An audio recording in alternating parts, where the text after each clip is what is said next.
What's up, everybody? It's Stephen Williams, founder and president of the creditrepairshop.com. It's been very busy, very busy helping people with their credit and debt and deferring payments. I want to say right from the beginning that I'm very proud of people. Everyone seems to be taking advantage of this opportunity to work on stuff like their credit and debt, but and taking it serious, because one thing that I always find that happen with people uh, is that when things get bad, all they do is focus on the bad and they don't focus on change. Like, this is the time to make things happen, is when things go down. The stock market is already getting ready to pull back up. I had huge losses, and I'm back into the positive from what I had lost. I'm back into the profit, and now I'm just waiting for it to get back to where it was. And I see that that's going to happen within the next month and a half, if at the longest. Um, and People are taking advantage of the deferment so they can save money, get an emergency fund. People are working on their credit. We've had more people sign up to get working on their credit than I had even anticipated during this time, and it's going to make them be ahead of the game when everything gets back to normal. They're going to be ahead of it. They're going to be positioned, which that's what this is all about, is positioning yourself. When things get to normal, it's harder actually to do things because they could just pick from anyone who they want. What you want to do is work on your credit now so you can be in that position when things turn around. And I'm so proud of people that are not letting their emotions get carried away, and they're doing what needs to be done. Either we're doing it or they're working on it themselves, which is important. So let's get started on the videos. I want to first let's talk about the money that's being released into the market. This is a major credit card company nationwide. They usually are the holders of, if you go into a department store and they ask you, do you want to get a credit card? And you'll get the discount. This is the company that usually does the financing for those cards. $6.5 million being released. And crazy thing about this, the charge off date was 2008.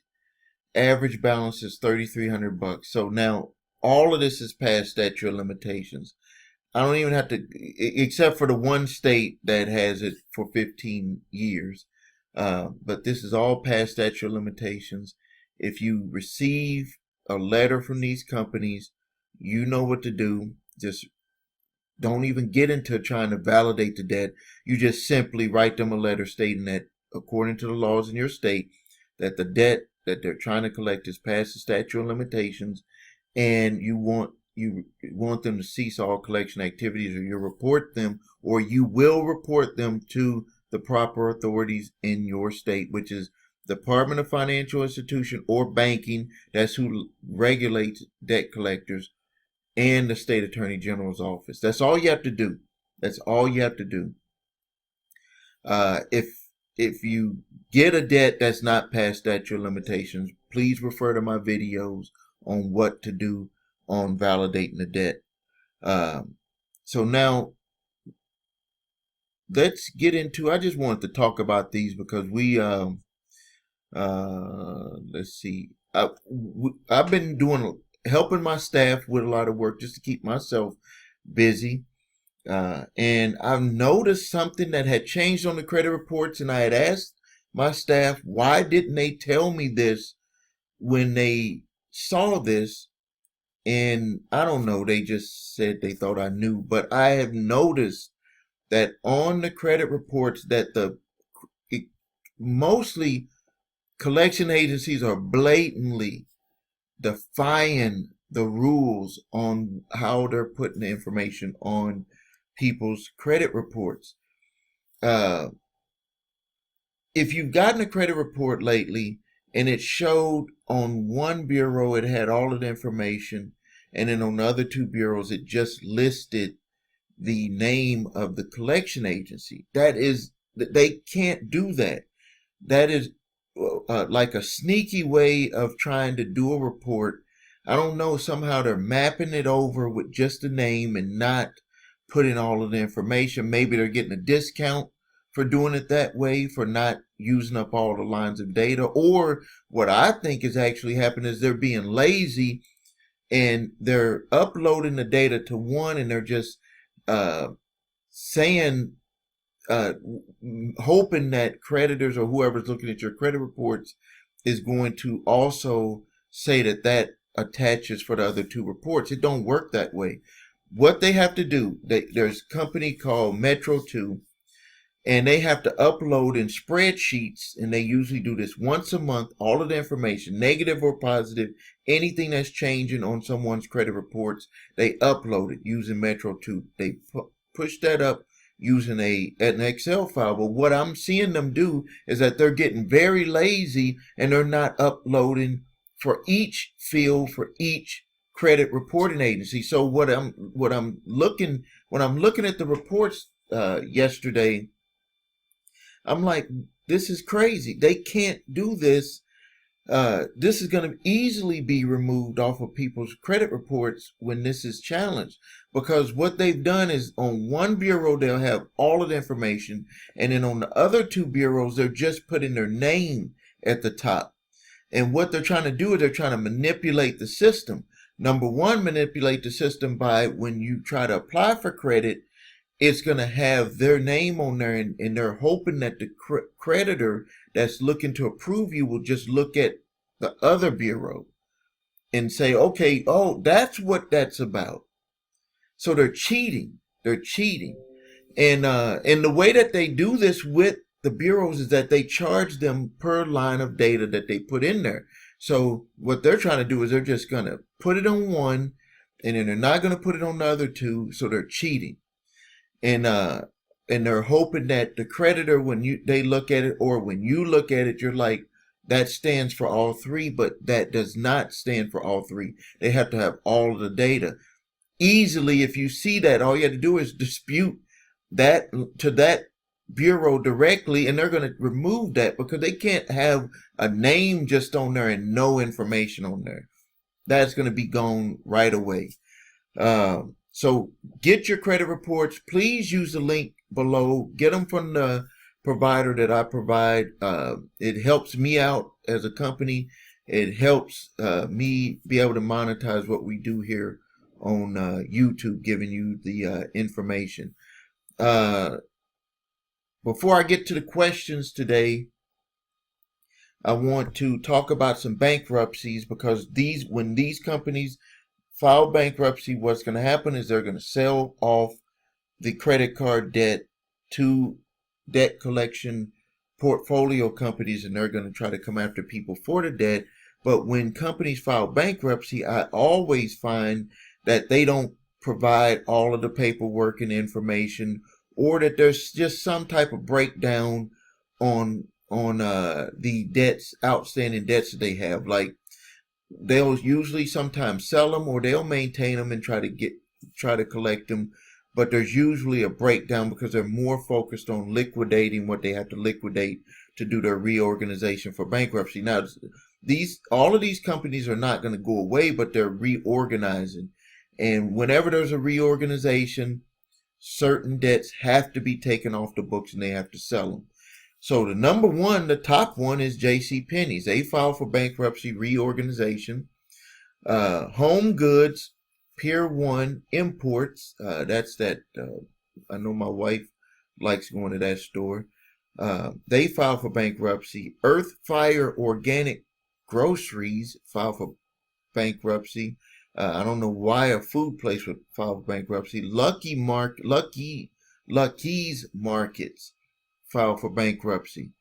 And several clothing stores and mall outlets have filed for bankruptcy. I don't have those that list of names. That they just said that they're going to be posting those very soon. So if you know that you have credit with a company that has filed bankruptcy, you got to be very careful while they're going through this process that everything that you do is credited with payments that you make. And if it says that your file has been sold to a portfolio group, that is when you want to make sure that you want to do a debt validation to make sure that everything is correct. They may sell it to a servicer that's going to be collecting payments. You still have a right to do that, especially if they close out the account and they say that you just have to pay the payments to this company. You want to make sure that they followed all of the rules in the transition. Okay, let's get over to some questions that we have. Hold on one second. All right, here go the questions that we have. One person had a question: can they ask a question not on YouTube? And yes, you can. I get a ton of questions that are not from YouTube. A lot. You can go to my website, and there's that box pops up. You can ask your question there. Please put that you are a YouTube subscriber asking a question, because I do not allow my employees to answer questions from YouTube. And then if you can also go to my website and email me, and I'll put it here on the yellow box. Support at the creditrepairshop.com, and also in the subject line put YouTube subscriber question for Steve, and then they'll get that over to me. Here's one question that someone said that they used my advice. Their score went up 60 points, but however, I asked for a validation from 2 creditors. All of a sudden, they reported to the credit bureaus that the account is at 0 balance, and one of them refused to speak to me. What's up with that? I don't know what's up with that, but all you have to do is you need to resubmit that the account is obsolete. Resubmit that the account is obsolete to each of the bureaus, and also submit it to them in writing that they need to take it off your report that this account is obsolete. We had a question. Had a question about, hold on one second, let me just get to it. I got to get back to the question because I had actually answered them. Hold on one second. Okay, on this one, I'm not sure if I answered it in the last video, but someone had said that they had been sending the information to the debt collector, third-party debt collector, and that they were not responding, and they did not respond within the period of time that they had in the 30-day period, and like they just haven't had anything.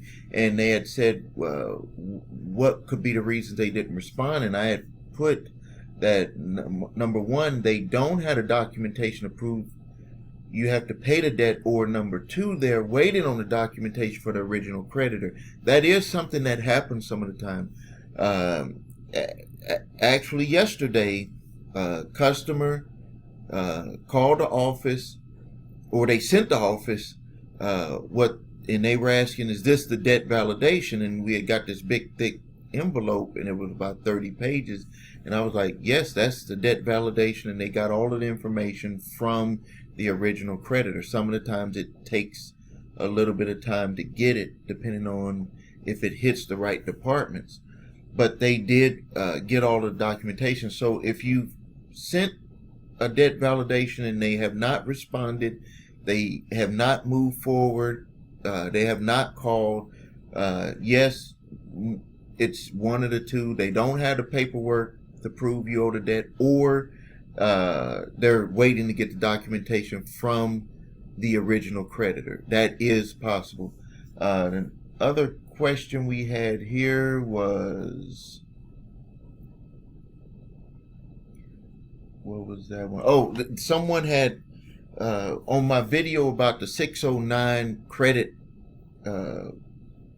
609 credit repair gimmick, and I had stated in that video, this is one of my older videos that's very popular, and also I get most of my hate email and hate comments from that video. If you want to watch it, it's called Section 609 Gimmick Might Get You Arrested, and I talk about what had actually happened with it was actually a former person that I had invested in his business with him, and then he ended up raiding the business account for that business that I had invested in, and went into the casino and blew all of the money out of the account. I'm glad that I didn't have put all of the money in that account. I don't know why I didn't, but I didn't.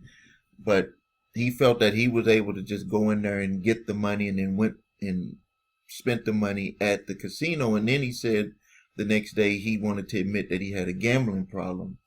But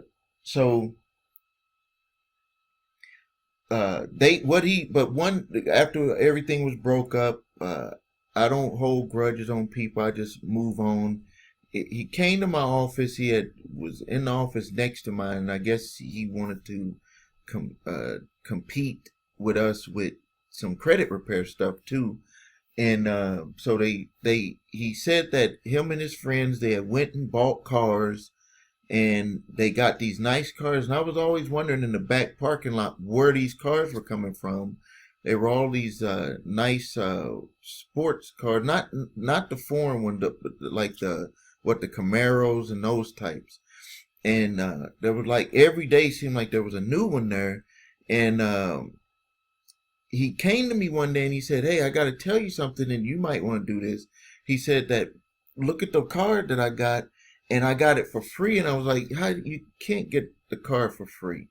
And he said, "Yes, I did. I went, got the loan, and then after I got the loan, got the card, got it with me, the next month what I did is I filled out an ID theft that I didn't get the car." And I was like, "Okay." And then the loan was erased. And what happened was he did get a paper saying that the loan was erased. And I was thinking to myself, they're going to come after you looking for that car. They're going to look at who's registering that car. It's not going to just end right there. For some reason, he wasn't thinking clearly. And I was like, "How are you thinking this way? You don't think that like the car dealer or the bank or whoever financed that car is not going to come looking for you, when number one, you just said that the car dealer that prepared the loan and everything did it with someone that was not you, and they usually take a copy of your driver's license there because they're not stupid. They've went through this before, and now you're driving around with the car, and then you're going to register the car." Well, long story short, a few months later, they came, raided, and got everyone in that building, took the cars, like just crazy. And what I had talked about with the 609 is a legitimate statute in the Fair Credit Reporting Act. It's a legitimate statute. It goes into detail about debt validation, and then there's a section about ID theft. And what people are doing, why I call it a gimmick, is what people are doing is they're using that part of the truth and then telling people to do things that is illegal and wrong. And that's why, and what people are doing, they call them credit sweeps, and coming up with all these different names. What they're basically doing is having people fill out a false ID theft paperwork, which is one that I got to do for a legitimate one today for a business client of mine that has a legitimate ID theft with a credit card that someone put in his name and charged it, but that's a legitimate one. But they're having people fill out that, submit it, saying that they were someone had committed ID theft to get the information removed off their credit reports. And what I was sharing with people is that this stuff is starting to come back to get people, there was a big, huge bust that was done in California. I'll get that. I'll try to remember the name of the lawsuit. The FTC came down hard on a group of people that was doing it. And I'll try to find it and put the post so you can go directly to the court case. You don't have to take my word on it. And so you can see it for yourself that this is nothing but trouble. Don't do this. Don't use credit sweeps and those things. Don't do them. You'll eventually end up getting in trouble. And what it ended up happening is they didn't just go after the companies that did the credit sweeps. They went back through all of their customer files and they went after those people too for filing false reports. So we're going to end the video here. Remember to ask your questions. Remember to please like this video. Post your comments. Subscribe to the channel. If you need help with your credit, visit the website, thecreditrepairshop.com.